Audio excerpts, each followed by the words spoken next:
مجادعة في الغزل بيني بين الشاعر بشير سليمان الشنبلي. اتفضل اخوي الغالي، مساح عليك. حبابه والله بقول يا قلبي أهدى روب من المعاصي شوية. بنت القبايل المجيع عليها حرف ما بتقرب لي خلفت لي المحاور النار اللي بتاكل حية. ربط الغافية ويجيب الكلام موزون، ضميرك رقة. والله يا بشير سليمان ما شفت دي فيها عيون. عندي سنتلة تحت الفنيد مردوم، مساهر رصفة في عيني انا ما بتموت. مثلت فوق الغلال الرقة الجدية وحرقت قلبي خلتني ما بخليها. بنت القبايل الدمر الرضوي يا أخي وشيها جزينا التماسيك كافية عشان نعرف اللي بيه. سلامات بممكون عشية والصباح بغني عليها، وربط الغافية وديك المرابيع وانت فسلاها. انت الناس العجيبة كل الناس تشاهد فيها. انا اخوي دي كان حذروني منها ما ناسيها.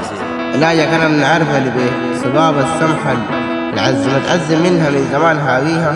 انت القبيلة الجميلة انت من غيرك ما في زول حابيها شايفينك في النمل البالقصايد والطاريها.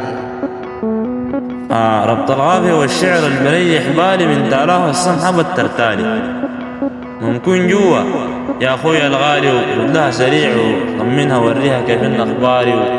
ورد لها سريع وطمنها وريها كيف ان اخباري. خبر جاني منها قالوا من غيرنا ما بتريد متعذبة من فرقتنا يا اخوي شديد. صار ربنا الخالق البشر من طين تلمني في السمحة الجسيمها برضو حنين تلمني في السمحة والجسيمها برضو حنين. شكرا لكم والله. مع تحيات الشاعر سلام آدم الشنبلي وبشير سليمان الشنبلي، لكم التحية والاحترام.